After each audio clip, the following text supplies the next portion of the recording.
À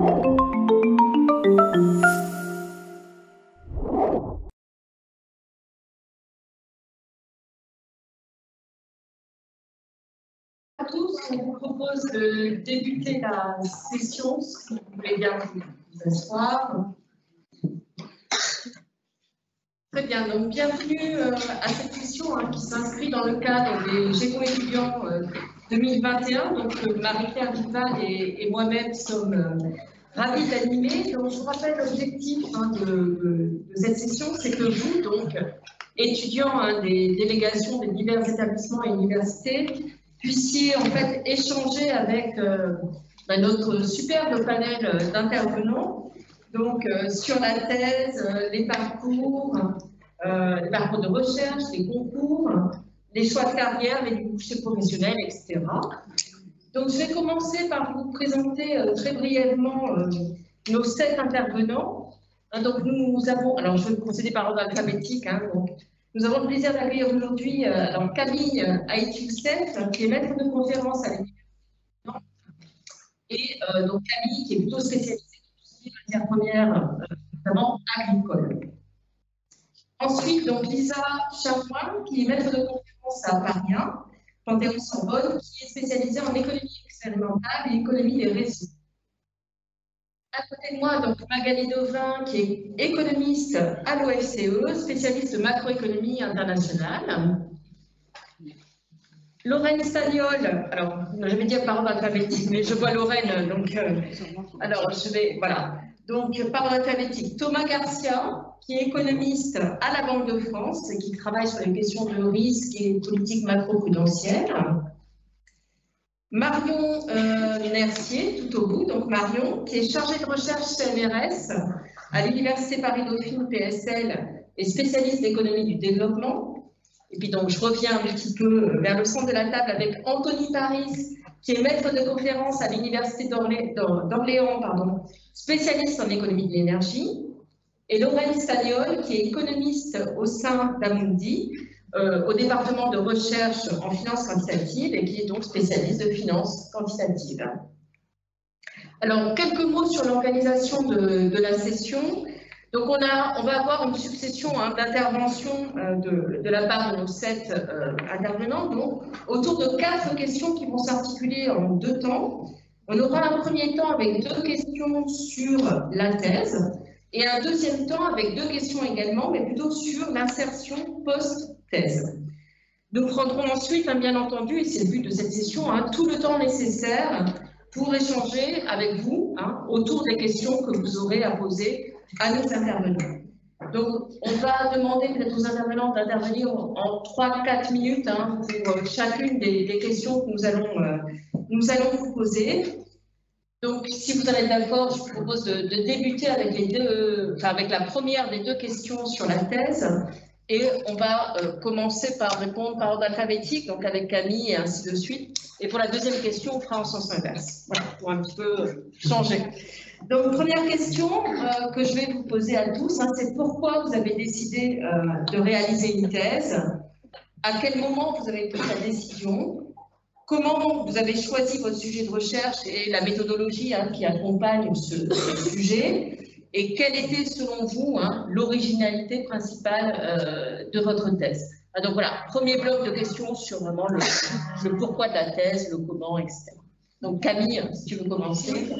Alors, bonjour à tous. Moi, j'ai choisi de faire une thèse à partir de la 3e année de licence.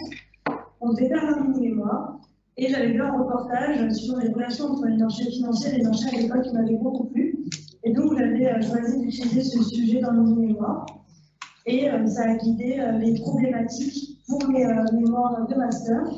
Et j'ai voulu poursuivre du coup en thèse sur la même thématique. J'ai fait un master en économétrie, donc la thèse, pour traiter du sujet, j'ai majoritairement utilisé des méthodologies empiriques, des données de panel, des séries temporelles, l'économétrie des points cibles. Et j'ai aussi utilisé un modèle théorique de finance comportementale. Donc la thèse portait sur les relations entre les marchés financiers et le marché agricole. Et donc j'ai voulu regarder déjà à l'échelle internationale comment l'activité financière pouvait influencer la dynamique des prix internationaux. Ensuite, je me suis interrogée sur quels étaient les acteurs qui étaient à l'origine de ces relations. Et ensuite, est-ce qu'il y avait une transmission de la dynamique des prix au niveau international vers les pays en développement, donc à une échelle plutôt nationale. Voilà pour la thématique, la méthodologie. Et donc moi, c'est plutôt le sujet qui m'a permis de faire une thèse. Donc, je voulais vraiment traiter ce sujet. C'était pas l'idée de faire une thèse et avec un sujet imposé. Je voulais vraiment traiter de cette thématique depuis la troisième année de licence. Lisa. Bonjour à tous. Donc moi, j'ai voulu faire une thèse quand j'étais en M1. Voilà, j'avais pas forcément envie de partir dans le privé, en fait. Ça a été l'une des premières raisons. Je ne me voyais pas travailler, enfin, je n'avais pas d'ambition dans le privé. Et j'avais par contre très envie d'enseigner. C'est quelque chose qui m'a toujours tenté et qui m'a plu. J'avais fait un petit peu de tutorat. Et donc, j'ai en fait recontacté un ancien professeur que j'avais eu en licence, qui a vraiment été un peu un mentor pour moi à l'époque. Et je lui ai dit, voilà, j'aimerais bien potentiellement faire une thèse. Mon père, en plus, en avait fait une, donc je savais à peu près ce que ça représentait. Et donc, voilà, il m'a dit, il m'a un petit peu informé sur comment ça se passait et tout ça. Et il m'a dit, voilà, moi, ce que je fais comme recherche, c'est ça. Tu peux essayer de te renseigner là-dessus si ça t'intéresse. Moi, ça m'intéresse de travailler avec toi potentiellement dans l'avenir. Et voilà, tout ça a commencé comme ça. Et donc, j'ai fait avec ce professeur-là et Marie-Pierre Rival, qui est assis pas très loin, ma thèse. Donc, en fait, je m'avais rencontré Marie-Pierre Rival pour le Master 2 et ensuite, j'ai poursuivi en thèse avec ces deux personnes-là. Concernant la thèse en elle-même, moi, j'ai fait une thèse sur les réseaux, donc comment les gens choisissent de se lier les uns avec les autres, pourquoi ils vont se lier avec certaines personnes et pas d'autres. Voilà, quelle structure ça va former, ce genre de choses, comment est-ce qu'ils vont s'influencer les uns les autres. Et je l'ai fait de manière théorique, donc avec la théorie des jeux, la théorie des réseaux, et l'économie comportementale et expérimentale. Voilà, je pense que j'ai la réponse. Lisa, Magali. Bonjour, bonjour à toutes et à tous. Alors, comme Camille, hein, voilà, je me suis... disons que l'économie a commencé à me passionner quand j'ai eu mes premiers cours d'économétrie et d'économie industrielle en troisième année. Avant, comme peut-être certains d'entre vous, je me suis retrouvée en éco parce que j'étais en bac ES et que j'aimais les sujets d'actualité. C'est pas une tare, hein. La passion, je dirais, est arrivée après. Et donc j'aimais ça. Et en fait, en M1, j'ai eu l'opportunité de faire un stage en centre de recherche. Et j'ai travaillé tout l'été, donc vraiment tout seul à mon bureau. Là, j'étais vraiment en full recherche. Et en fait, à la fin de ce stage, donc en M1, je me suis dit, OK, bon, je veux faire une thèse. Et pareil que ma voisine, je n'étais pas forcément sûre de vouloir aller dans le privé. En tout cas, je ne savais pas vraiment où est-ce que je pourrais aller si je continuais à faire des études économiques. Évidemment, maintenant, je peux percevoir où est-ce qu'on peut aller, hein, évidemment, quand on veut faire des études économiques. Et alors, concernant le sujet de thèse, ça a commencé par un sujet de thèse proposé par Valérie pour faire un stage au CEPI, donc au Centre d'études prospectives et d'information internationale à Paris. Et c'était sur le lien entre les prix des matières premières et les taux de change. J'ai fait ce stage-là, ce mémoire-là, et ensuite, pour continuer dans la thèse, il a fallu décider d'un sujet. Et il faut savoir une chose, c'est que, bon, on en parlera certainement après, mais pour faire une thèse, il y a l'histoire du financement qui est très importante. Et donc, en gros, c'est décidé avant la fin du M2 d'un sujet de thèse qui, évidemment, a été amené à être modifié. Donc j'ai travaillé, bon, si je résume à la fin de ces 3 années de thèse, je travaillais sur la dépendance des économies aux ressources naturelles. Et je pense avoir fait le tour. Merci Magali. Lorraine. Merci. Alors bonjour à tous, je m'appelle Lorraine Stagnol, j'ai effectué un Master 2 du coup à l'Université de Paris-Nanterre. Moi, à la différence des autres intervenants, je ne voulais pas forcément faire une thèse, je voulais vraiment travailler. Après 5 ans d'études, je me disais travailler dans le privé, je me destinais plutôt à ça. et pas forcément une carrière plutôt académique. Et je suis tombée sur une offre de thèse CIFRE proposée par Amundi Asset Management, un asset manager. Et là, donc, je me suis vraiment renseignée sur cette formule qui m'a semblé hyper intéressante. C'est un peu comme une thèse en alternance. Donc, on mixe vraiment l'académique et le privé. Et donc, ça, voilà, ça m'a vraiment intéressée. Le Master 2 que j'ai effectué avait une forte composante en économétrie, ce qui était un atout pour le sujet de thèse qui était proposé par Amundi, ce qui est assez différent aussi. Alors, le sujet de thèse, c'était de travailler sur du smart beta obligataire. Donc, c'est-à-dire que dans un indice classique obligataire, les émetteurs sont pondérés en fonction de la dette qu'ils ont en circulation. Donc, en fait, quand vous détenez un indice obligataire ou un investisseur, on va surpondérer les émetteurs les plus endettés, ce qui est assez contre-intuitif en termes de risque. Donc, ma thèse consistait à proposer des pondérations alternatives. Donc, il y a eu plusieurs choses qui ont été faites. Un premier papier était plutôt dédié à l'utilisation des fondamentaux des sociétés, ce qui est le plus intuitif. Dans un deuxième temps, je me suis plutôt intéressée à pondérer les émetteurs, donc soit souverains, soit corporate, de façon inversement proportionnelle au risque, donc avec des mesures de risque alternatives. Donc voilà pour moi, pour ma thèse. Merci Laurel. Anthony. Bonjour à tous, merci d'être présent. Donc moi, vous allez tout de suite voir que pour la question du sujet et de l'envie de faire une thèse, c'est totalement différent, puisque moi j'ai commencé une première année de licence pour faire une thèse de doctorat. Donc, je l'ai commencé à 26 ans en conversion.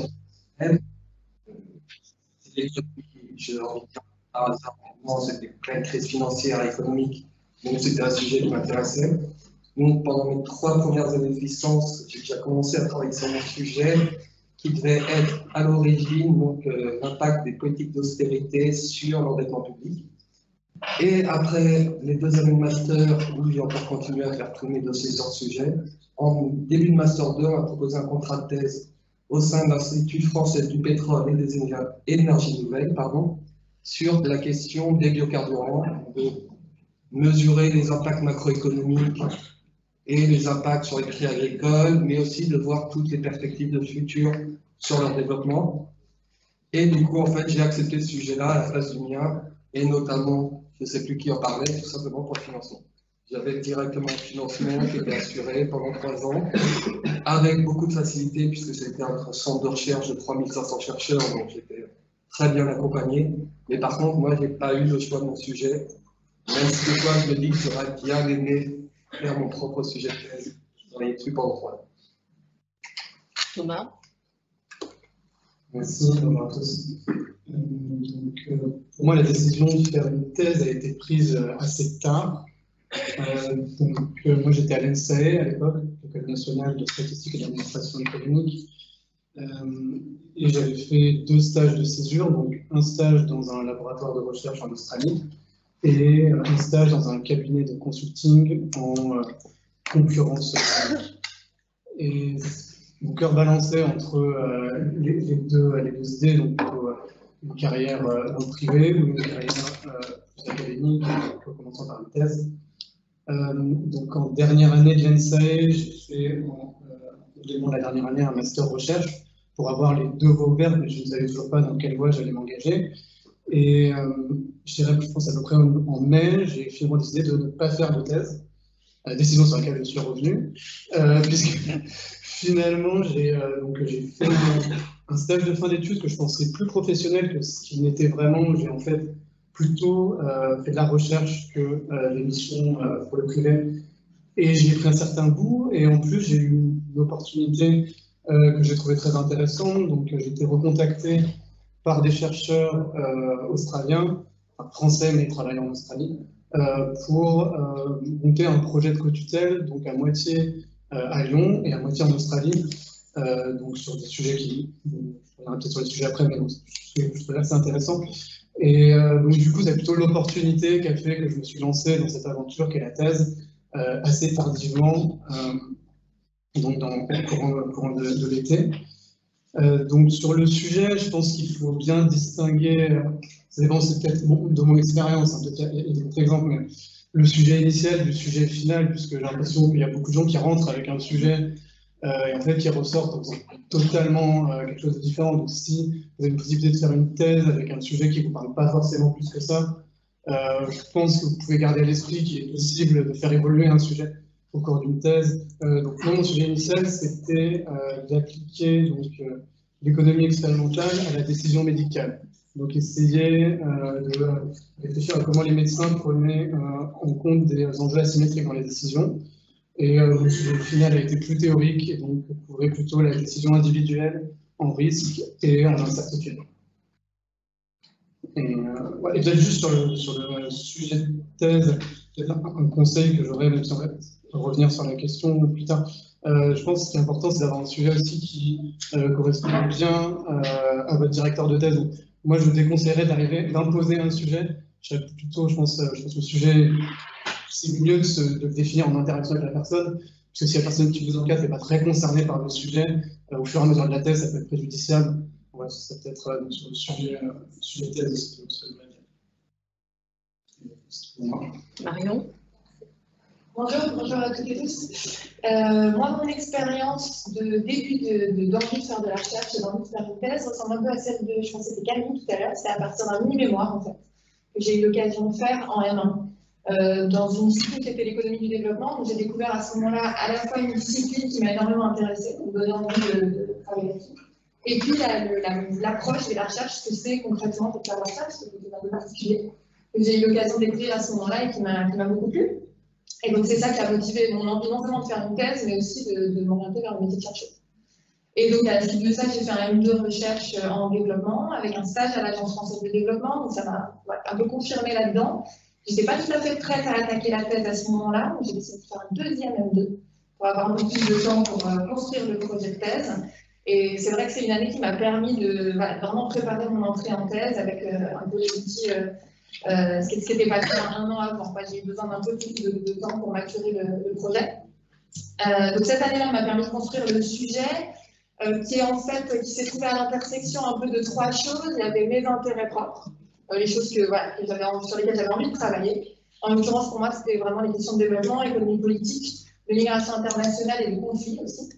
Il y avait qu'est-ce qui existe déjà en fait, que fait la littérature, qu'observent les gens, à la fois dans les disciplines qualitatives et dans les disciplines quantitatives.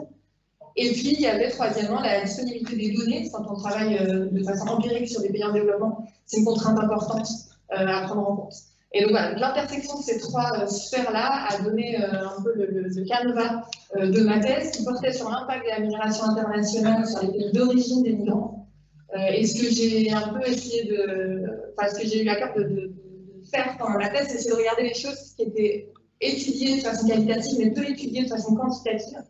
Notamment, donc les quantitatifs, en général, on regarde les transferts de fonds des migrants, ce qu'on appelle remittances, donc l'argent qui renvoie à leur famille. Et moi, j'ai regardé d'autres choses. J'ai regardé les transferts qu'on appelle non matériels, donc les transferts d'idées, de normes, etc. J'ai regardé la migration des élites, donc des leaders politiques. Et puis j'ai essayé de m'intéresser à des résultats, à des outcomes dans les pays d'origine, assez peu étudiés, notamment en termes de comportement politique, d'institutions politiques, mais aussi de conflits dans les pays d'origine. Voilà. Merci beaucoup Marion. Donc, je propose de passer directement à la deuxième question. Tu peux garder le micro, Marion. On va commencer dans l'autre sens. Donc, la première question, vous l'avez portée vraiment sur les aspects sujet de thèse, etc. Donc, sur la deuxième question qui va porter plus sur les conditions de réalisation de la thèse. Donc, moi, je voulais savoir quelles sont les principales difficultés que vous avez rencontrées durant la réalisation de votre thèse et quelles sont, selon vous, les conditions, je dirais, de réussite d'une bonne thèse. Donc, ça peut être des conditions, des aspects personnels, des aspects liés au laboratoire, au directeur de thèse, à l'université, enfin, etc. Donc, voilà cette deuxième question. Oui. Okay. Les difficultés, c'est un peu, la thèse, c'est un travail, moi, j'ai trouvé en tout cas assez long, assez solitaire. Un peu laborieux, plein de moments de doute et plein de moments d'insatisfaction, et donc c'est quelque chose auquel il faut se préparer. Une chose peut-être que je n'avais pas bien anticipé avant, et que je vois aussi chez des collègues doctorants qui commencent, qui font leur thèse en ce moment. Je trouve qu'en thèse, il y a une difficulté importante, c'est la gestion du temps, du timing des choses. On a l'impression quand on commence que ça va être super long et qu'on va pouvoir faire des millions de choses, en fait c'est rapide, 3-4 ans, ça passe assez vite finalement. Et puis, on découvre un peu au fur et à mesure les choses, quasiment au moment où on devrait les avoir faites déjà, ou presque, enfin, ça va assez vite. Donc, moi, je trouve que c'est hyper important d'aller chercher de l'information au maximum, et peut-être qu'on va essayer de vous en fournir un petit peu aujourd'hui. Justement, sur comment ça se passe, il y a des choix qu'on fait en début de la thèse qui, en fait, sont assez importants et on ne le perçoit pas forcément sur le moment. Typiquement, il y a de plus en plus d'importance qui est donnée à un papier de la thèse, qu'on appelle le job market paper, qui va être un peu la carte de visite pour candidater ensuite à des postes à l'issue de la thèse. Ça, c'est quelque chose auquel il faut penser tôt, en fait, dans la thèse, ça met du temps à faire. Et ça va être voilà, la première chose qu'on affiche. Donc, voilà, ce sont des réflexions, je pense, à entamer assez tôt.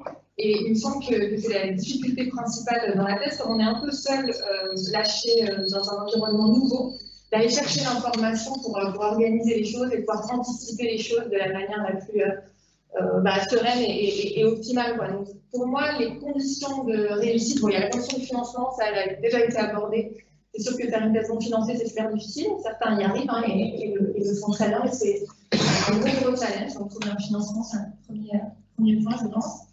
Et ensuite, moi, je pense que ce qui est super important, c'est de ne pas se laisser esseler, donc d'arriver à s'entourer de gens, de personnes ressources un peu, vers lesquelles vous tournez pour aller poser vos questions, que ce soit sur la thèse ou sur la préparation de la sortie de thèse, justement.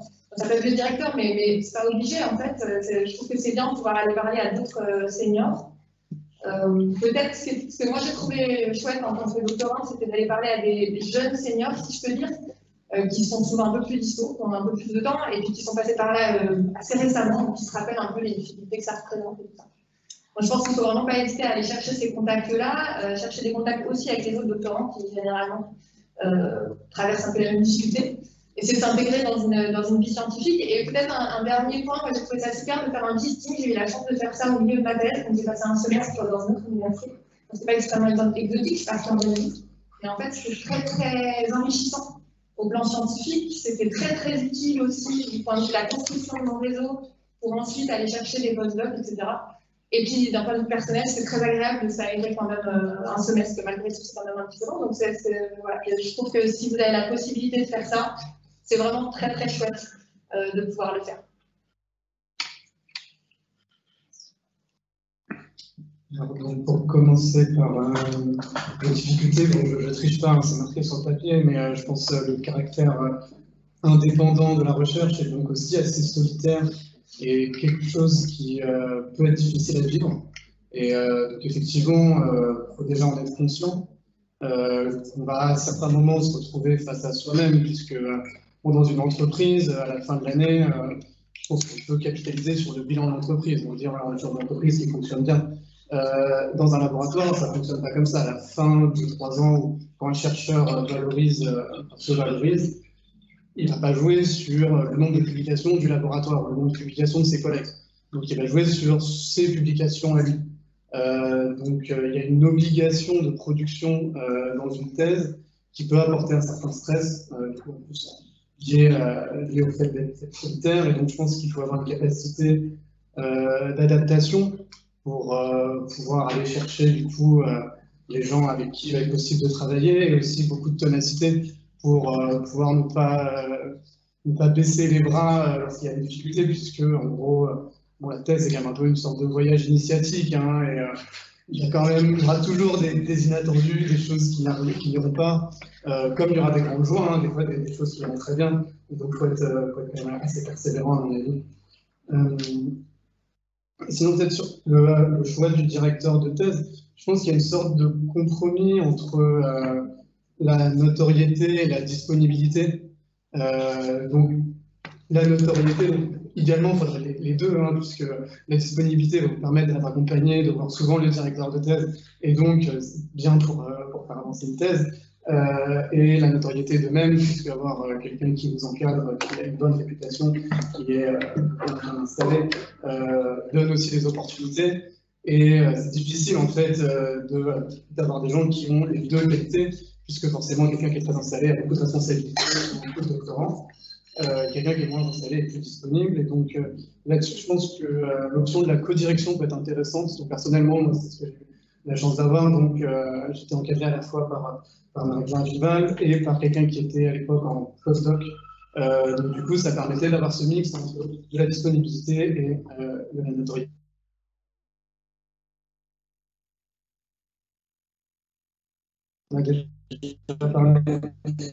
Et noter que c'était important d'être dans un groupe vivant et ainsi de regarder que le laboratoire est un laboratoire aussi qui a investi sur la thématique à laquelle vous contribuez, parce que ça peut être un groupe de recherche qui est assez grand, mais si votre thématique est minoritaire, vous n'allez pas forcément bénéficier de la même manière de la dynamique globale. Donc aussi avoir un laboratoire qui est axé sur votre thématique peut être intéressant.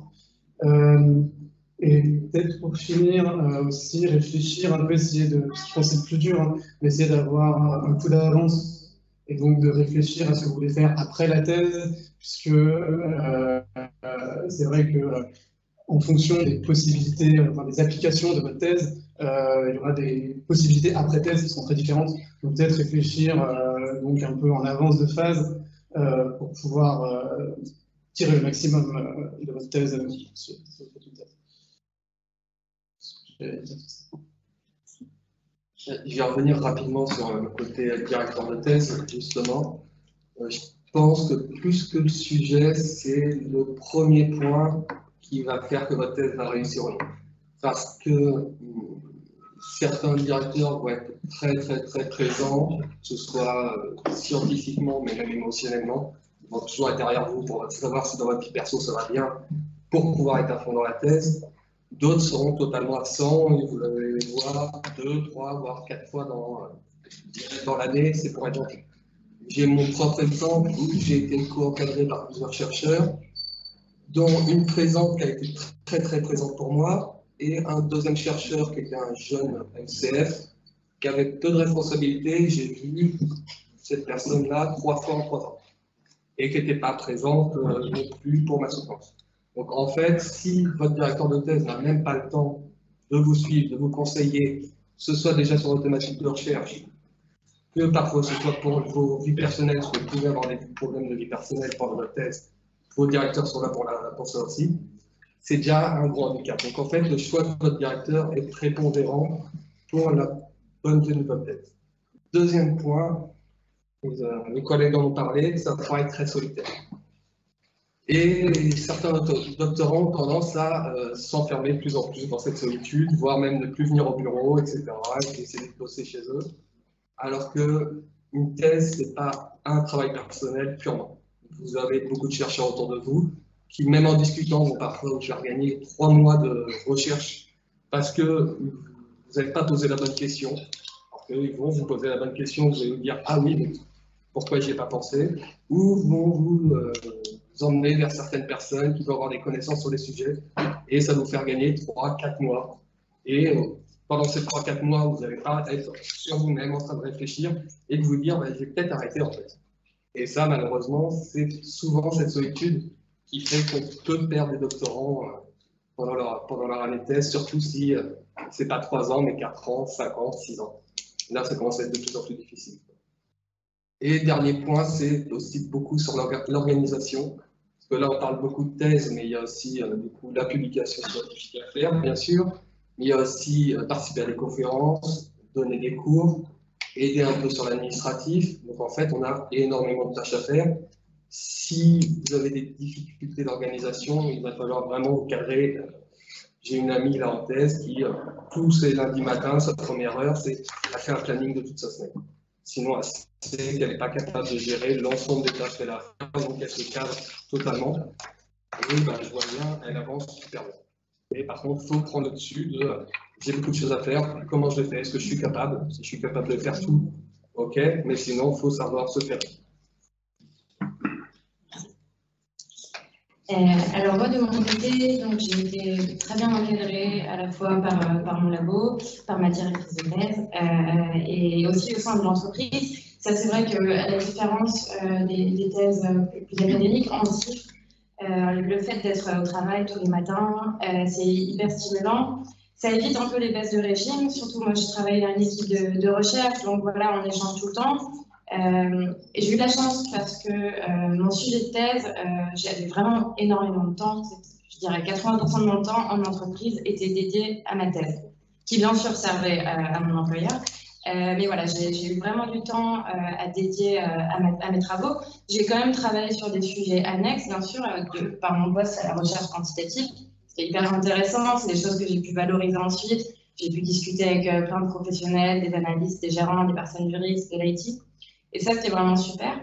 Par contre, voilà, moi, c'est le point de vue un peu chiffre. Mais si vous considérez une chiffre, c'est vraiment clé de trouver ce point d'équilibre entre votre thèse et les tâches qui incombent à votre poste en entreprise. Moi, par exemple, j'ai déjà discuté avec des doctorants chiffres, du coup, mais qui travaillaient dans d'autres sociétés.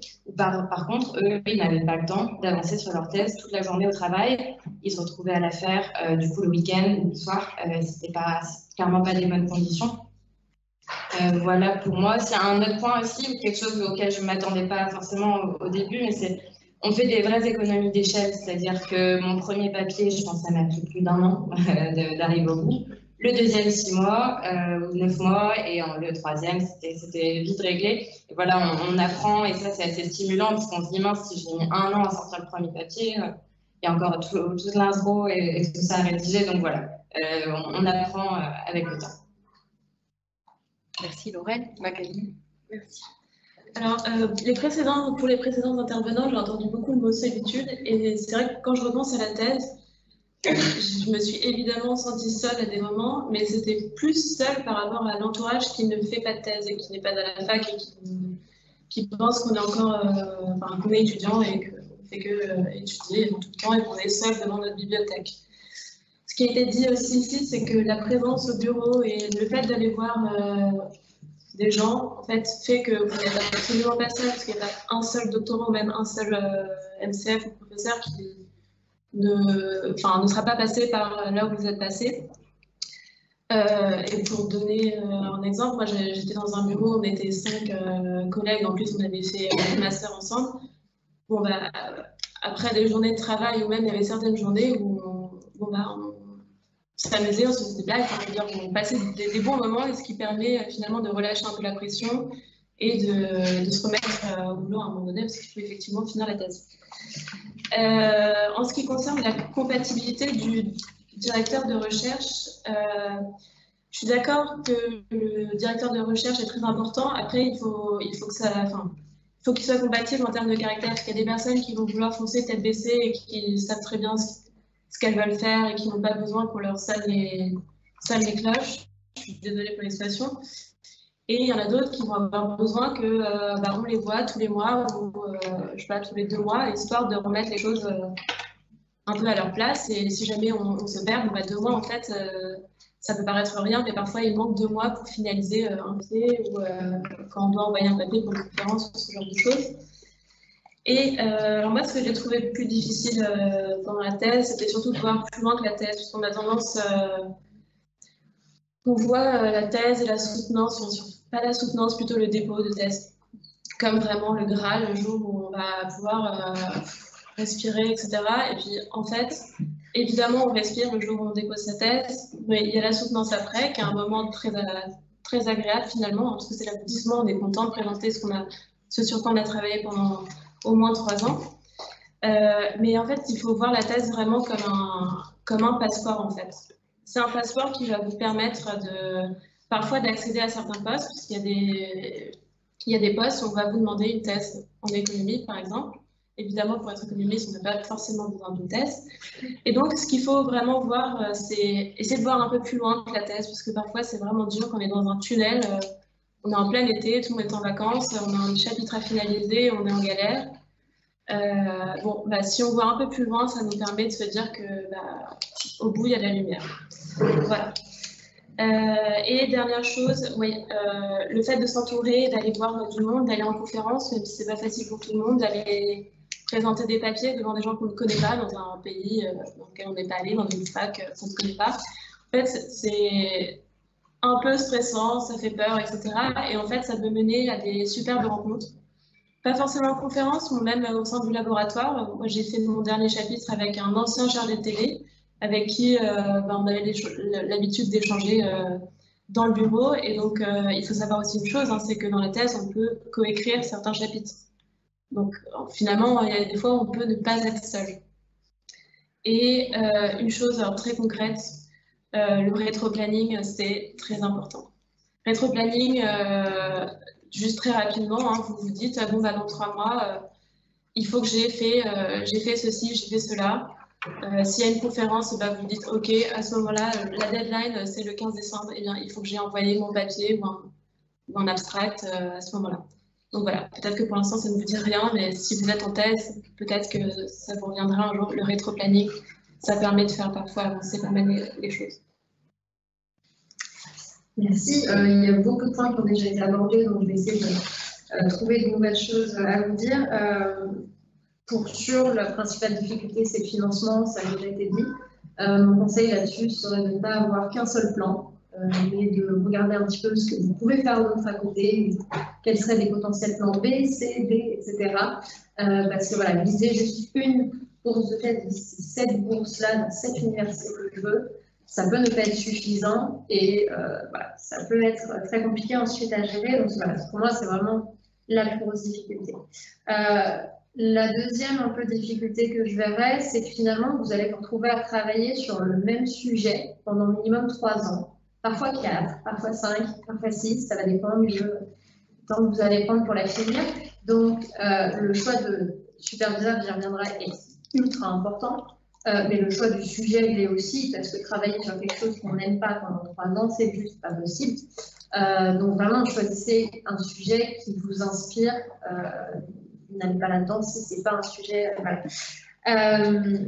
Sur les directeurs, directrices de thèse, je suis tout à fait d'accord avec ce qui a été dit. Ça a déjà été dit 1 ou 2 fois. Je trouve que la co-supervision aussi, et c'est ce que j'ai fait, c'est mon expérience, est quelque chose de très bien parce que, effectivement, on peut avoir quelqu'un avec plus de notoriété, plus de poids, on va dire, sur la scène économique.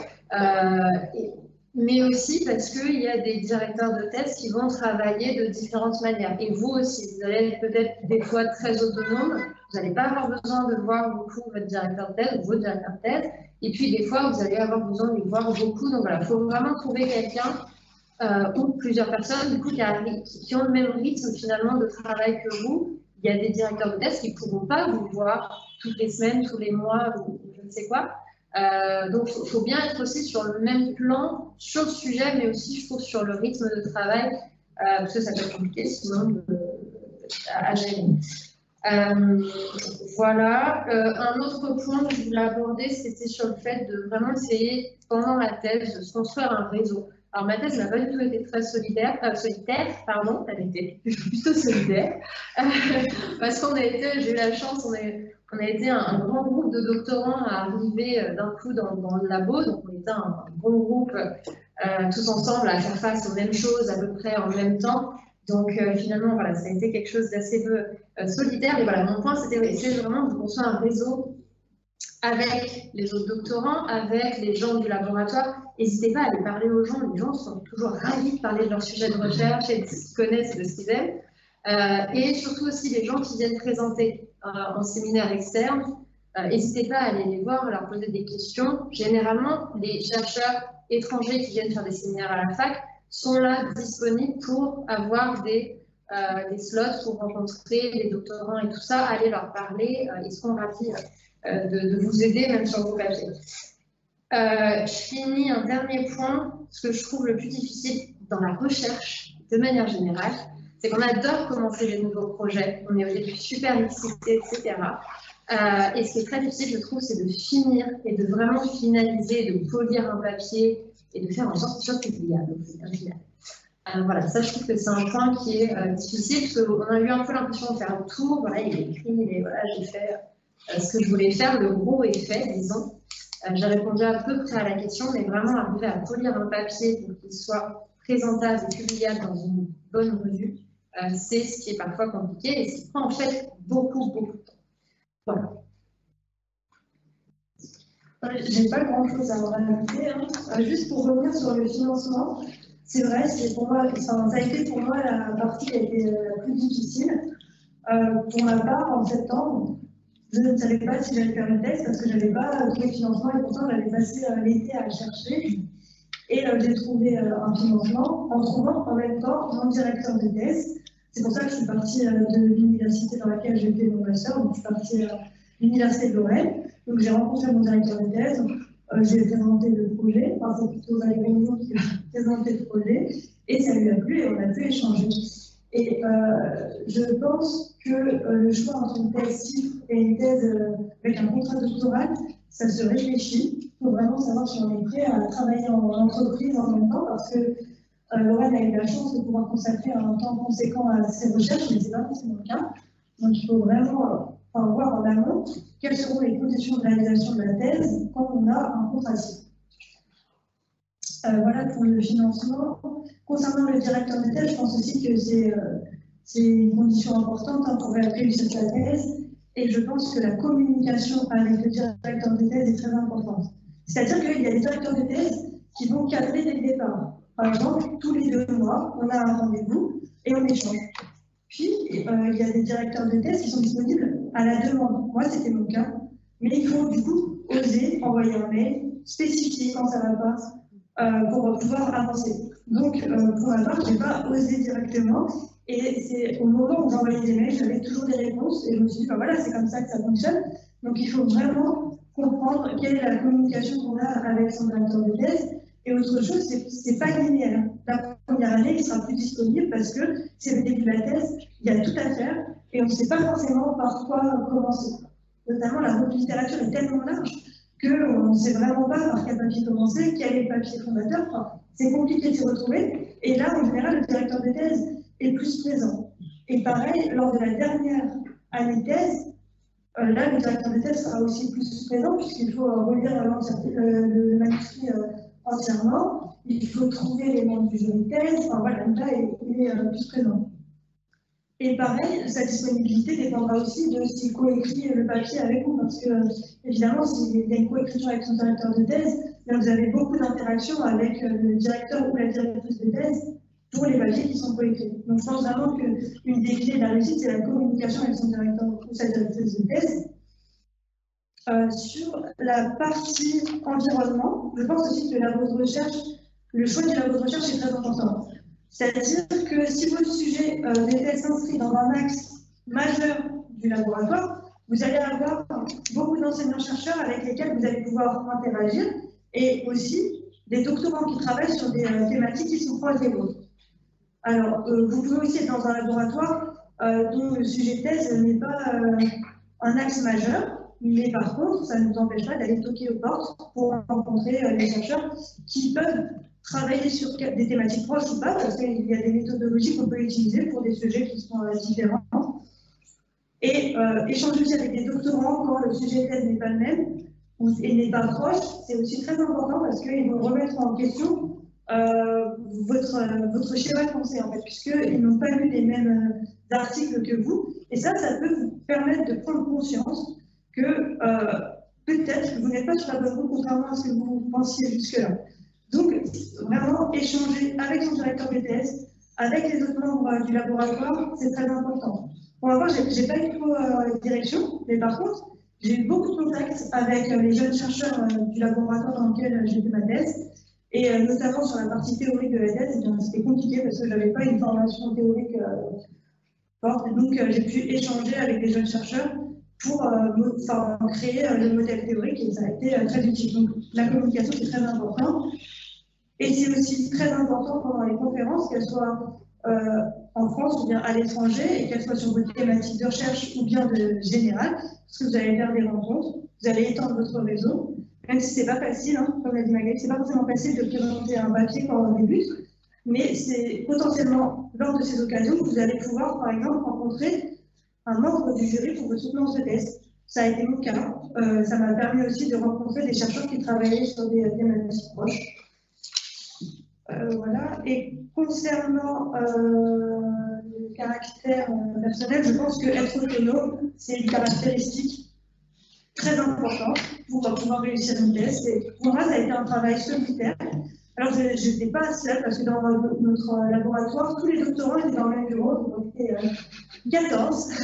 Donc, j'étais pas seule, j'étais entourée, puis j'allais tous les jours au laboratoire, donc j'étais bien entourée, mais par contre, le travail se fait en autonomie. Il faut savoir travailler seul sur son sujet de thèse. Il faut bien être conscient de cela quand on pense vouloir faire une thèse et qu'on a un projet de thèse. Et dernière chose, le sujet de thèse, comme l'a dit Lisa, je pense qu'il faut le mûrir et il faut l'apprécier. Il faut avoir une certaine curiosité intellectuelle pour ce sujet parce que vous allez travailler dessus pendant 3, 4, 5, 6 ans, comme l'ont dit les autres intervenants. Et donc, il faut l'apprécier parce que si vous avez un sujet imposé, mais qui ne suscite pas d'intérêt pour vous, vous allez travailler dessus non-stop tous les jours pendant au moins 3 ans. Donc vraiment, il faut vraiment réfléchir au sujet. Merci Camille. Merci, je vais prendre la suite pour l'animation de la table ronde.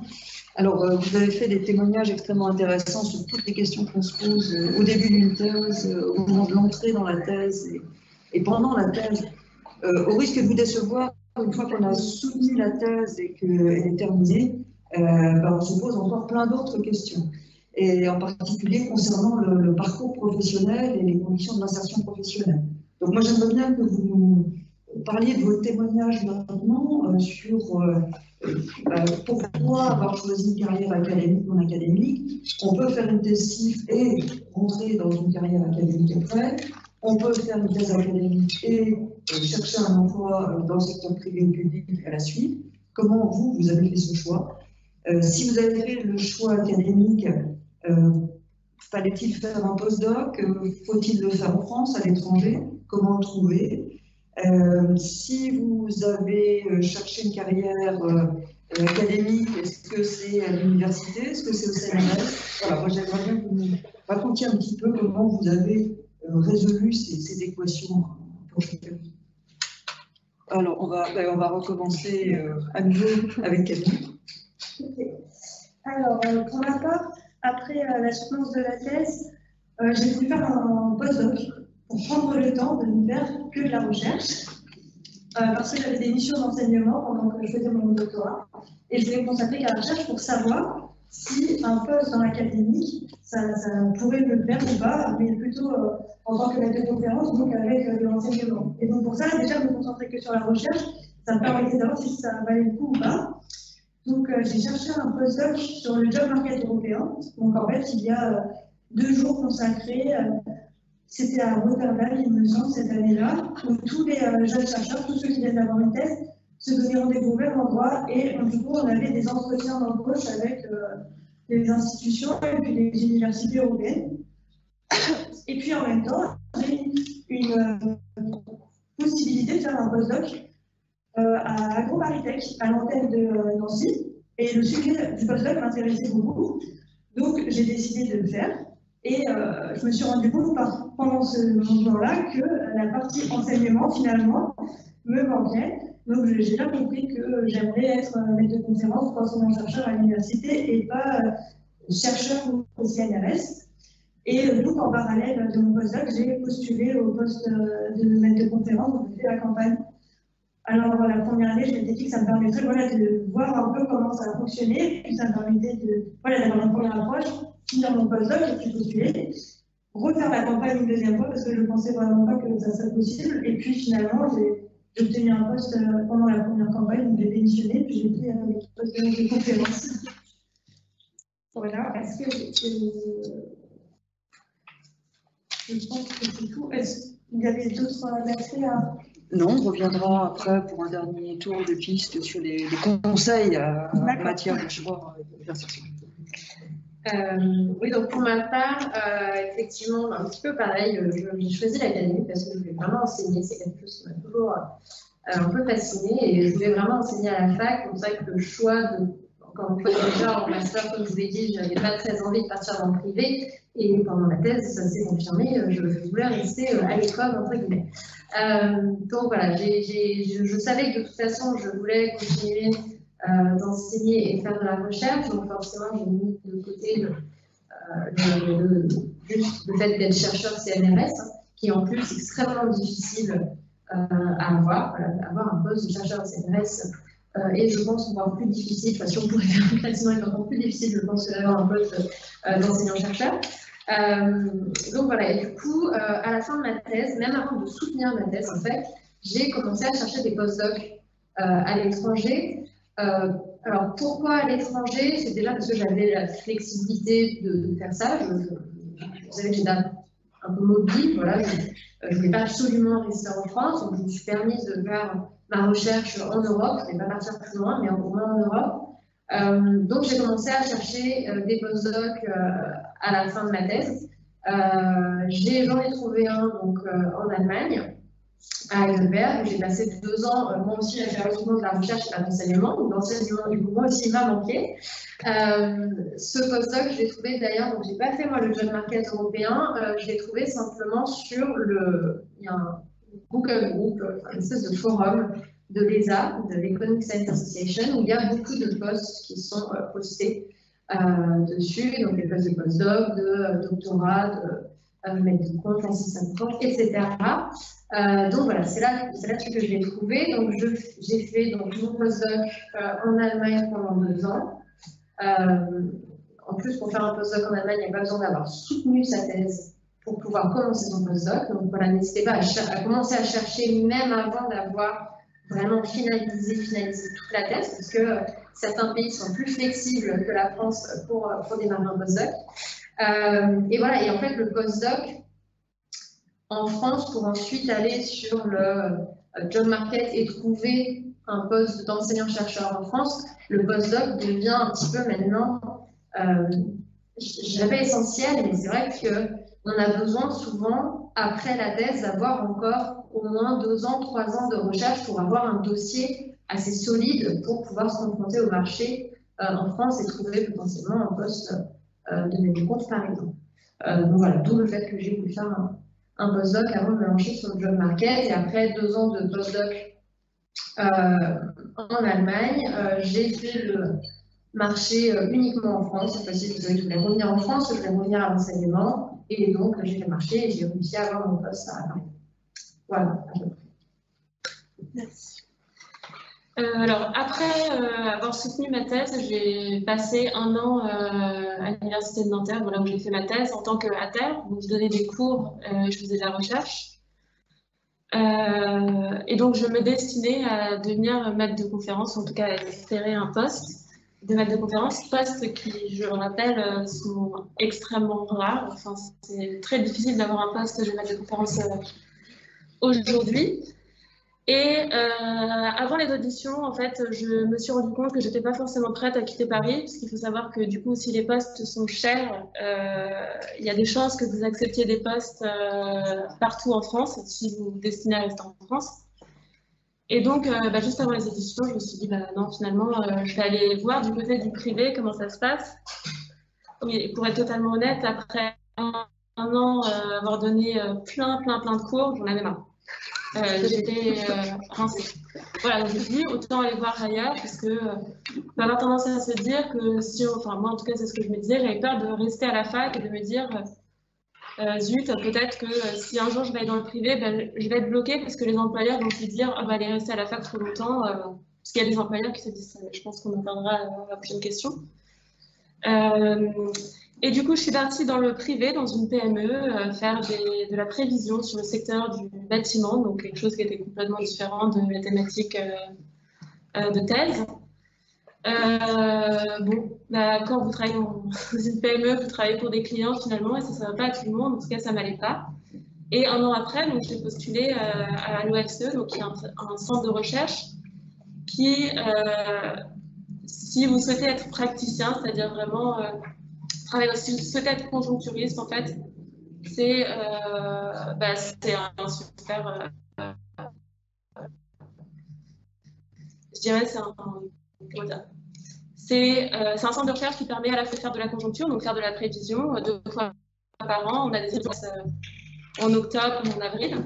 Et à côté de ça, vous pouvez faire de la recherche.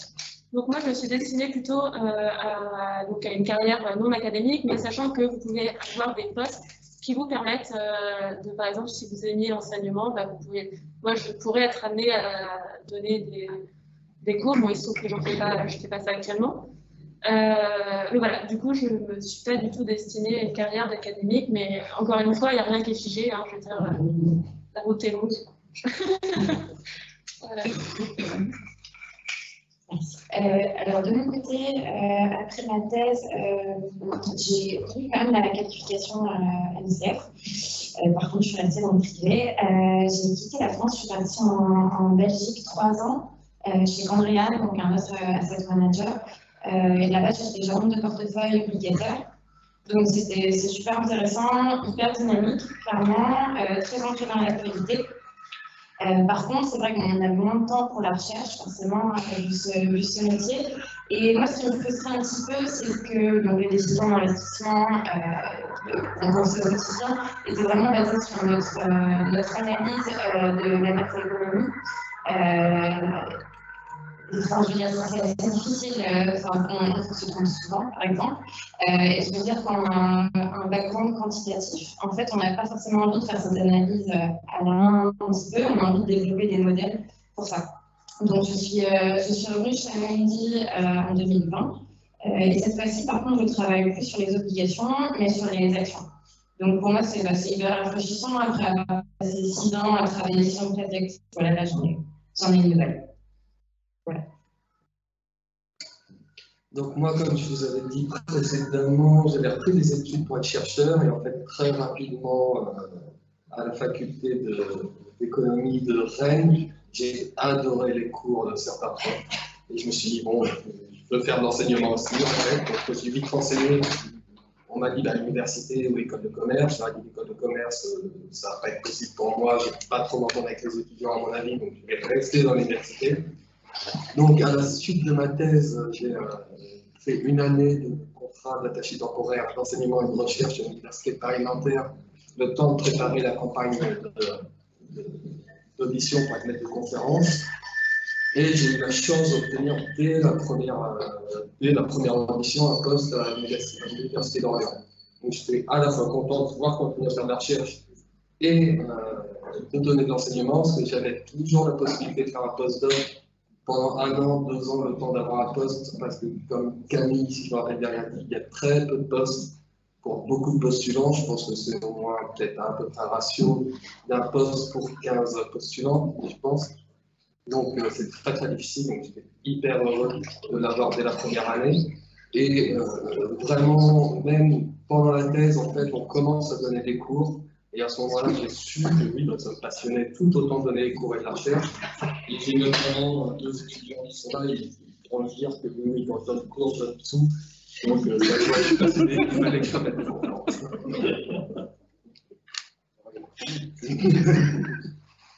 Qui suivait pas, donc soyez amis. Moi, comme mes décisions de faire une thèse, ma décision de quitter l'académie pour rentrer à la Banque de France s'est faite de manière assez tardive. Donc, à la fin de ma thèse, j'avais une proposition de postdoc dans une école de commerce, ISM à Lille. Et aussi, j'avais passé en parallèle le concours de la Banque de France et j'avais été reçu.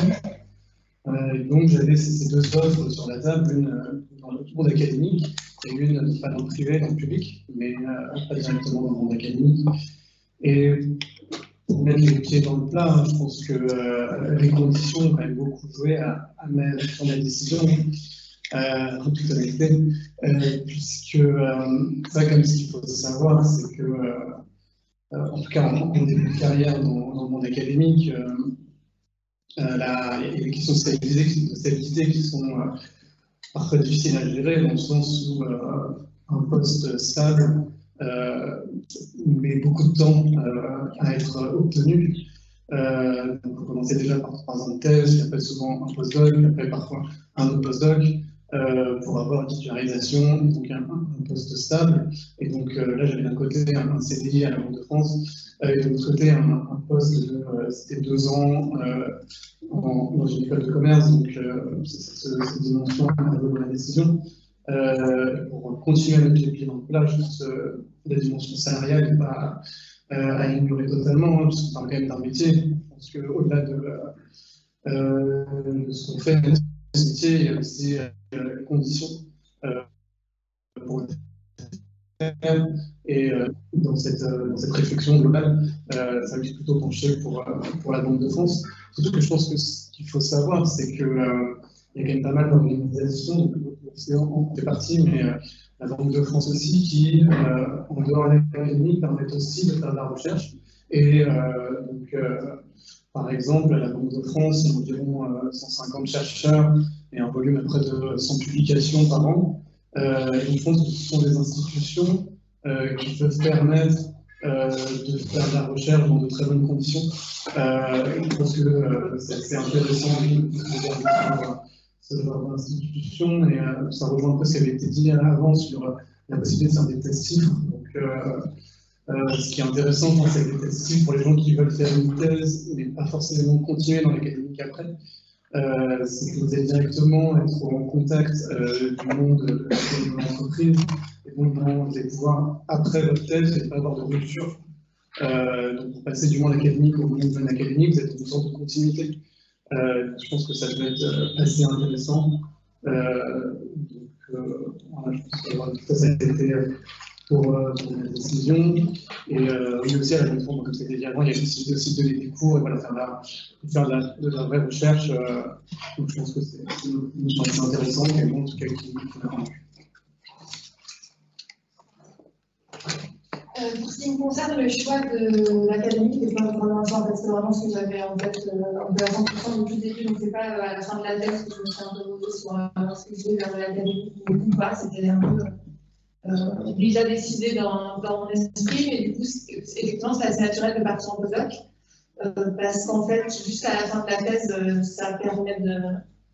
C'est une expérience que je trouve extrêmement utile. Pour le coup, c'était 2 expériences, il y avait 2 postdocs. Très utile pour le CV, ça permet de finir ses papiers de thèse et de publier, donc d'avoir un CV beaucoup plus lourd, comme le disait tout à l'heure des intervenantes, une fois qu'on se lance dans les campagnes de recrutement. Et puis en dehors du CV, j'ai trouvé, enfin jusqu'à présent, c'est la période que j'ai trouvée la plus chouette en fait dans ma vie professionnelle. Je trouve que c'est extrêmement agréable comme moment, parce qu'on a une grande liberté d'action. On peut s'essayer à des choses un peu différentes, travailler avec d'autres personnes, aller dans d'autres institutions. Voilà, je trouvais que c'était vraiment très stimulant et ça m'a donné un nouvel élan dans mon parcours de recherche. Alors évidemment, le revers de la médaille d'être en postdoc, c'est que c'est à nouveau un contrat temporaire. Donc effectivement, le stress des candidatures, il part jamais vraiment. Donc, moi, pour ce qui me concerne, j'ai eu d'abord un postdoc d'1 an, ce qui est assez court. Parce que les candidatures elles se font très en avance, donc en fait, je suis arrivée en septembre, depuis j'ai dû commencer à candidater dans les mois qui ont suivi, enfin, c'était assez court. Ça, c'est un peu l'inconvénient. Après, voilà, c'est quand on fait le choix de carrière académique, effectivement, à un moment, on paye le prix aussi de faire plein de candidatures. Et il y a une période où on candidate à plein de choses. C'est comme ça, il faut en passer par là. Le coût marginal de la candidature est décroissant. Donc la première est lourde, et puis en fait, petit à petit, on devient un peu plus rapide, un peu plus efficace sur ces candidatures. Par ailleurs, l'enjeu marginal est décroissant aussi. Un premier refus, c'est toujours un peu dramatique. Après, quand on a quand même des candidatures en route et qu'il y en a une qui ne marche pas, en fait, on pense aux autres, et puis il y en a une autre qui finit par marcher. Donc, voilà, il y a un moment qui faut passer un peu dans cette période-là, où on candidate à plein de choses, tout ne marche pas, mais progressivement, chacun essaie de se trouver une place dans la mesure du possible. Comment trouver un postdoc, c'est pas évident. Effectivement, maintenant, il y a le marché européen, moi je ne l'ai pas connu, donc je ne sais pas dans quelle mesure ça marche bien, mais j'ai l'impression que le postdoc est assez peu, les offres sont assez peu centralisées, à la différence des offres de postes de maître de compte notamment. Donc, pour celles et ceux qui voudraient éventuellement faire ça, moi, je vous recommanderais déjà d'anticiper, de ne pas hésiter à candidater tôt. Effectivement, il y a des gens qui commencent même leur postdoc avant d'avoir soutenu, et en fait, ça se gère, ça s'organise. Et par ailleurs, de ne pas hésiter, encore une fois, à parler en fait, avec les gens, à activer son réseau, à se faire connaître, en fait, à faire savoir qu'on cherche un postdoc ou qu'on va chercher un postdoc. Voilà, ça permet de mettre un peu toutes les chances de son côté pour essayer d'avoir un poste. En général, les gens sont contents de recruter des postdocs quand ils ont des financements pour le faire, parce que c'est quand même des collaborateurs en fait que les chercheurs recrutent, et donc c'est sympa d'aller chercher voilà, des nouvelles personnes avec qui coder. Je ne sais plus s'il y avait d'autres éléments. Ah oui, le choix entre maître de conf ou CNRS. Donc moi, mon premier choix, c'est d'essayer d'avoir un poste 100% recherche. Non pas parce que j'aime pas l'enseignement, j'aime bien ça et j'en fais aussi, mais juste parce que je trouvais que c'était super chouette en termes de liberté, ce type de poste. On en choisit en fait si on en série pas et à quelle dose, et puis on peut éventuellement voilà, profiter d'une flexibilité sur aussi bien au plan thématique qu'au plan géographique pour faire des mobilités, pour faire des terrains, des choses comme ça. Voilà, après, effectivement, ça demande un peu de temps pour construire le projet et pour passer le concours, et c'est bon. Et comme maître de compte, c'est une fois par an, donc effectivement, une fois par an, il y a une grosse saison de candidature, une grosse saison de campagne, et puis bon, bah, si ça ne marche pas, il faut freiner l'année d'après, donc il faut un plan B, un plan C, un plan, etc. pour pouvoir construire petit à petit, trouver sa place, et effectivement, parfois ça prend un peu de temps. Mais voilà, je trouve ce statut maintenant vraiment extrêmement stimulant. Et voilà. Merci Marion, vous allez tout de suite pouvoir reprendre la parole, mais avant de vous donner à tous la possibilité de poser des questions, on va refaire un dernier passage de micro. J'aimerais vous entendre maintenant sur les conseils que vous pourriez donner en matière d'insertion. Quelles sont les erreurs qu'on peut essayer de ne pas commettre et qu'est-ce qui ne marche pas dans notre système finalement? Qu'est-ce qui est le plus bloquant? Et de votre point de vue, basé sur votre propre expérience, qu'est-ce qui vous semblerait intéressant de changer au plus vite? Alors vraiment, l'expérience, elle est vraiment complètement axée sur la partie académique, donc il y a des autres intervenants, donc pas vraiment des choses beaucoup plus intéressantes à dire sur le marché du travail du côté privé. Du côté des carrières académiques, je pense qu'un premier conseil, c'est, effectivement, ça a déjà été dit, c'est d'essayer d'anticiper au maximum, de se préparer, de se poser assez tôt les questions, même si on a un peu la tête dans le guidon quand on est en thèse, de se poser assez tôt les questions de qu'est-ce qu'on a envie de faire après, donc à quel degré de mobilité on a, aussi bien au plan géographique qu'au plan sectoriel, si je puis dire, etc. Et puis, de ne pas hésiter à nouveau à aller demander des conseils, à aller chercher de l'information. En fait, je trouve que c'est l'accès à l'information qui est le plus difficile. C'est un secteur qui est très compétitif, le secteur voilà, le marché académique est hyper compétitif. C'est sûr, avoir un poste de maître de conf, un poste de CR, c'est difficile. Il y a beaucoup de gens intervenants qui sont là aussi. Mais en plus de la compétitivité, il y a ce problème de l'accès à l'information et je trouve que c'est un élément hyper important quand on est en thèse. Essayer d'aller chercher au maximum de l'information sur comment ça marche, comment bien se préparer. Alors évidemment, ça dépend de ce que vous voulez faire. Je disais juste avant, le postdoc, c'est pas hyper bien centralisé, donc il faut aller chercher les offres, etc. C'est un peu difficile. Maître de conf, je pense que l'information circule un peu mieux. Les procédures de qualification, et puis Galaxy, etc., c'est centralisé. Après, si vous avez envie, par exemple, de partir à l'étranger, de faire le marché international, c'est quelque chose sur lequel on n'est pas super fort, je pense, les universités françaises.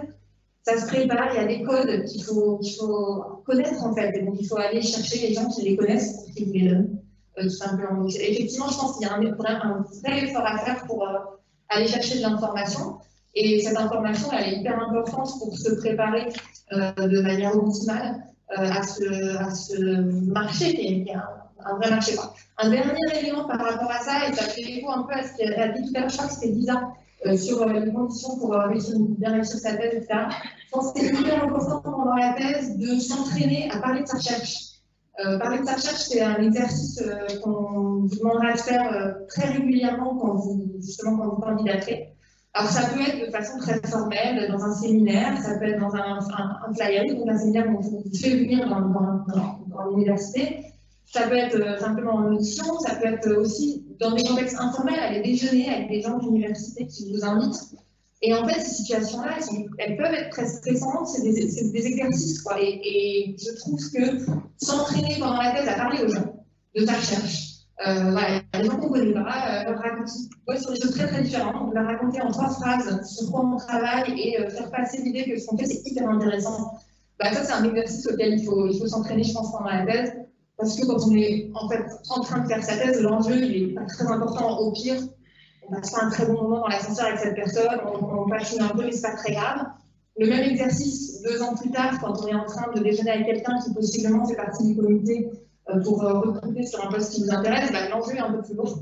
Donc c'est bien, je pense, de s'y entraîner au maximum, d'aller faire des conférences, de parler aux speakers qui viennent effectivement en séminaire dans votre université, si votre université vous le propose, allez les voir, les gens sont hyper contents de discuter avec des doctorants et de parler de vos sujets de recherche. Donc je pense que c'est très important de faire ça pendant qu'on est en thèse pour être plus à l'aise au moment où on va le faire pour un enjeu de recrutement un peu important. Voilà.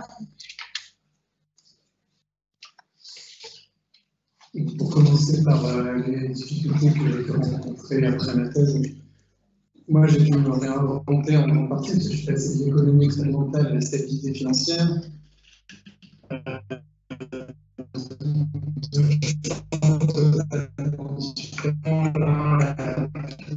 Décision individuelle, la confiance sur le marché. Et ce qui m'a beaucoup aidé, c'est je pense d'avoir développé qui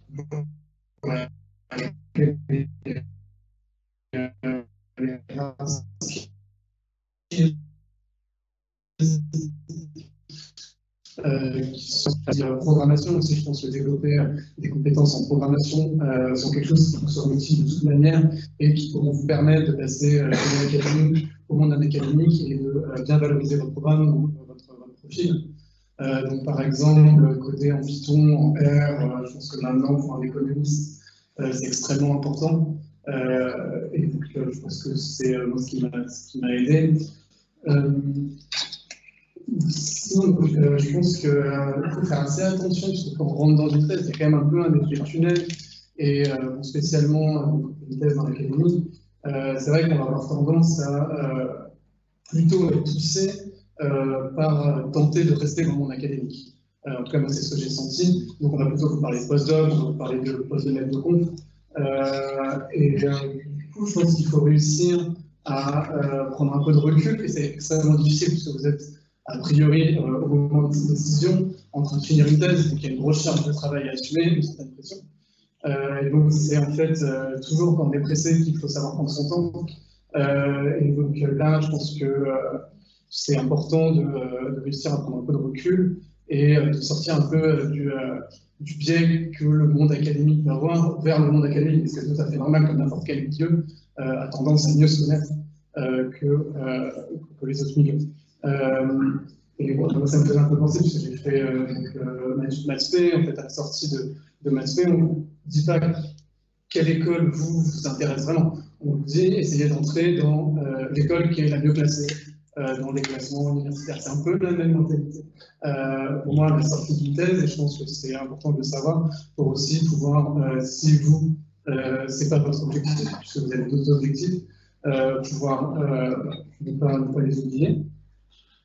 Et voilà, dans ce sens-là, par rapport à moi, à ce que j'ai vécu, du coup, de devoir changer de sujet, peut-être que dans l'anticipation, tout ce que je n'ai pas fait est intéressant. Et par exemple, à la Banque de France, il y a à la fois des thèses en chiffres, mais aussi des thèses en CDI, donc des possibilités, des partenariats avec Sciences Po, donc de thèses qui sont à la Banque de France et à Sciences Po, et donc ancrées dans les deux mondes, ce qui permet peut-être d'avoir une vue d'horizon un peu plus large, je pense qu'il peut être assez intéressant et donc j'ai pu rencontrer.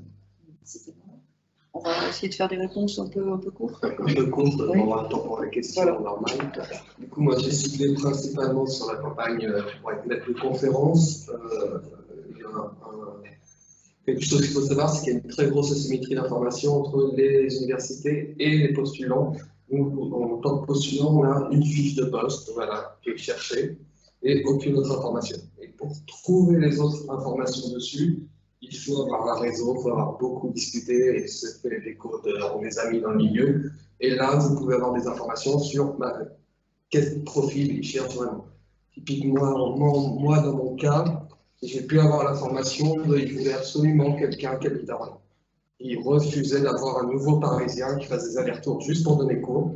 Du coup, moi, je suis arrivé à l'entretien en me disant, bah oui, moi, j'ai déjà été voir les agences, je sais quel quartier je veux voir, je sais quel prix de loyer je veux mettre. Il n'y a pas de souci, moi, je suis prêt, je suis en plus proche de ma famille en venant à Orléans, tout m'arrange. Et du coup, vous pouvez prendre des avantages sur la concurrence juste parce que vous avez récupéré quelques informations sur le poste qui n'étaient pas du tout mentionnées, mais qui pour eux sont quand même importantes. Et là-dessus, c'est votre réseau qui va encore jouer, et du coup, discuter, discuter par le web. Pour faire vite, je vais m'arrêter là, comme ça, on va fait au privé. Merci. Alors, de mon côté, l'intégration a été clairement facilitée par les chiffres, comme on en a déjà parlé. En fait, on ne vend pas seulement son doctorat, on vend aussi 3 ans d'expérience significative dans une société. Et ça, en France, où ça peut dépendre des employeurs, mais le doctorat n'est pas forcément encore hyper bien perçu. à tort, hein, certains, voilà, j'ai déjà entendu des gens dire, des employeurs, oh, c'est des doctorants, c'est des rats de laboratoire. Voilà, ils ne sont jamais sortis, ils n'ont jamais travaillé. Et c'est vrai que donc, le côté chiffre, pour ça, rassure énormément. Donc voilà, j'ai présenté que j'avais un doctorat, mais aussi 3 ans d'expérience significative. Et ça a énormément rassuré les employeurs. Et voilà, donc je défends la cause des doctorants chez mon employeur. Et donc voilà, moi je recommande vivement la thèse chiffre, particulièrement si vous dirigez vers un parcours plutôt dans le privé, parce que malheureusement, si vous voulez faire une CIF puis repartir dans l'académique, bon, c'était il y a quelques années, mais j'ai déjà échangé dans des conférences avec des personnes un peu plus seniors que moi, voilà, qui disaient qu'une thèse CIF, c'est une thèse un petit peu au rabais. Donc voilà, vous pouvez vous heurter si vous voulez ensuite retourner selon vos interlocuteurs dans l'académique, ça peut être un frein. Donc la CIF pour le privé, pas de souci. Je pense que ça dépend aussi des publications, pas que tout ça. Voilà, je vous laisse. Je vais être très très brève. Je pense que pour ceux qui souhaiteraient, que ce soit d'ailleurs pour être maître de conférence ou économiste partout ailleurs, je pense qu'un truc super important en fait, c'est d'apprendre à se vendre. C'est malheureux à dire, mais en fait c'est ça qui vous permet d'obtenir un poste, et c'est ce que tous les autres apprennent dans les écoles, me semble-t-il. C'est à se vendre, et il ne faut pas hésiter à mettre un peu de paillettes, je veux dire, en entretien, puisque de toute façon, quand vous avez fait une thèse, vous avez montré que vous étiez apte à travailler, à réfléchir peut-être sur le temps long, mais à faire les choses, je dirais, bien. Donc voilà, mon conseil, c'est vraiment juste apprendre à se vendre et ne pas hésiter à mettre un peu de paillettes. Vous êtes un produit. Non, mais je suis en plus tout à fait d'accord. Enfin, c'est vrai que c'est la manière de présenter tout ça est extrêmement importante. Et que finalement, quand une université recrute un nouveau maître de conférence ou un chercheur, machin, il cherche un collègue avec qui travailler, et donc quelqu'un avec qui ils vont avoir des interactions, etc. Donc au-delà de juste un CV, ils veulent voir la personne aussi. Voilà. Juste très rapidement, moi je pense que le principal problème, effectivement, c'est arriver à trouver l'information. Parce qu'effectivement, elle n'est pas du tout centralisée, c'est ça que je changerais. Donc, c'est le conseil que je vous donnerais, et la chose à changer, c'est la manière d'accéder à cette information. Par exemple, la plupart des universités font des journées portes ouvertes où les personnes qui cherchent un poste vont pouvoir venir et présenter un petit peu leur job market paper, par exemple. Ces infos-là sont uniquement sur les sites de chaque université. Il y a assez rarement, finalement, une circulation d'informations là-dessus. Donc voilà, allez chercher l'information, parlez aux gens, faites-vous un réseau, et finissez juste très vite. Il n'y a pas qu'un chemin avec la thèse, c'est ce qu'on voit, je pense, aussi très bien. C'est pas parce que vous faites une thèse que vous ferez un postdoc et que vous finirez dans l'académique. Il y a plein d'autres chemins, donc vraiment laisser des portes ouvertes. Et voilà, faites une thèse quand même. Toutes ces difficultés. Donc, je vais faire un petit peu aussi. Pour moi, les principales difficultés, ça a été de faire un choix en termes de mobilité géographique. Donc, il faut être bien conscient que voilà, dans l'académie, en tout cas en France, à partir n'importe où pour avoir un poste, il y a très peu de postes. Donc, déjà, il faut faire un choix en termes de mobilité géographique. Est-ce qu'on est prêt ou pas à quitter l'endroit où on avait vécu jusque-là? La deuxième grande difficulté, c'est l'accès à l'information. Donc, il faut vraiment faire une veille informatique et chercher partout l'information, vraiment, faire tous les sites internet. Il faut faire la prospection pour trouver des postes, que ce soit en France, pour les postes doc aussi, pour trouver les journées portes ouvertes, justement, pour les postes de MCF, et à l'international, si on veut, un poste doc aussi. Il faut aussi apprendre à bien synthétiser sa thèse, et donc il faut s'entraîner pour être capable de présenter clairement les recherches que l'on a fait jusque-là. Et donc, voilà, mon principal, ce qui m'a vraiment aidé pour obtenir un poste, c'est m'entraîner avec mes collègues et les titulaires du laboratoire. J'ai fait plusieurs pré-auditions où voilà, on m'a cuisiné, on m'a posé plein de questions, toutes les questions possibles et imaginables qu'on pourrait me proposer lors de l'audition, donc ça c'est très important. Et ce qui m'a aussi aidé, c'est les rapports de soutenance. Clairement, quand vous avez des rapports de soutenance qui sont très exhaustifs, donc quand vous faites vos soutenances, vous avez des rapports dans lesquels vous avez plusieurs questions pour vous aider à préparer vos soutenances. Et ces rapports, lorsqu'ils sont exhaustifs, eh bien, vous avez toutes les questions possibles et imaginables qu'on peut vous poser lors de la soutenance, mais aussi discussion, ça vaut voilà, il faut se préparer.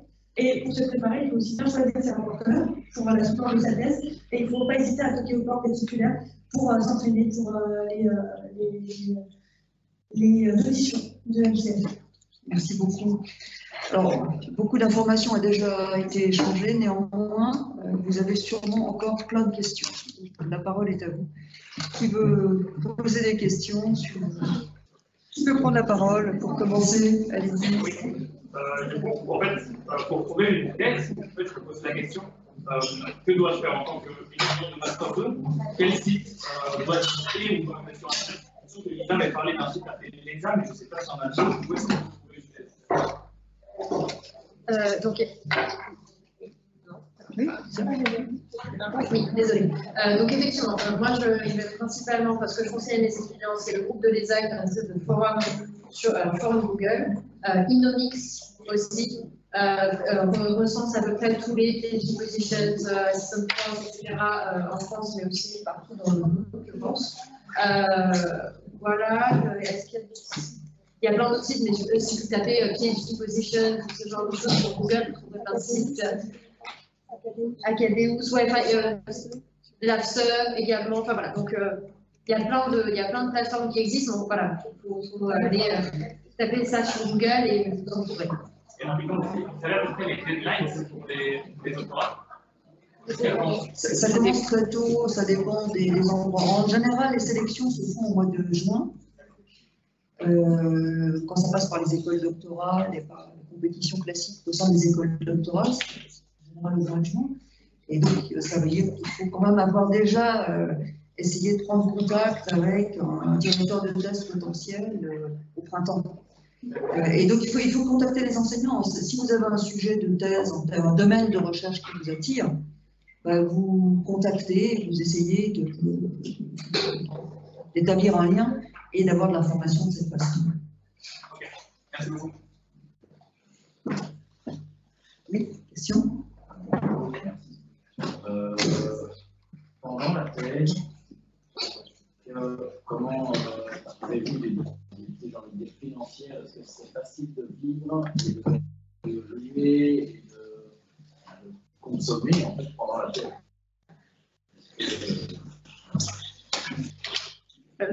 Alors personnellement, moi, je n'avais pas de difficulté particulière. En gros, une bourse de thèse, c'est un SMIC. Voilà. Donc j'avais un partenaire, donc on avait 2 salaires, donc c'est pas un problème. Et je n'habitais pas encore sur Paris, donc ça, ce n'était pas un problème. Donc je laisse la parole au Parisien qui faisait la thèse. Maintenant, moi, je suis MCF à Paris, ce qui l'a posé problème financièrement. Mais en tout cas, pour la thèse, je n'ai pas eu ce problème. En général, les bourses de thèse, pour ce qui concerne les bourses qui sont données par les écoles doctorales à l'université directement, quasiment automatiquement, il y a la possibilité de rajouter à ça de l'enseignement, d'être chargé de télé, et ça permet de monter un peu l'allocation. Voilà. Soit, en général, c'est une mission d'enseignement, les missions d'enseignement peuvent en général être complétées et ou remplacées par d'autres types de missions d'appui à la recherche, ça peut arriver. Mais c'est vrai que le plus classique, c'est quand même de faire des télés, ce qui permet d'acquérir aussi une expérience d'enseignement qui est très, très importante. Et c'est le même salaire dans toutes les universités. Donc forcément. Oui, vous aviez un peu. Enseignement complémentaire, mission complémentaire, et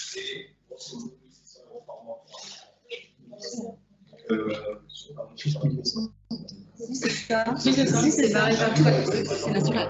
Et très souvent, on vous conseille généralement de ne pas enseigner pendant toute la thèse. Généralement, la première année, on n'enseigne pas, donc c'est le salaire minimum. Et la deuxième et troisième année, généralement, c'est comme ça que ça.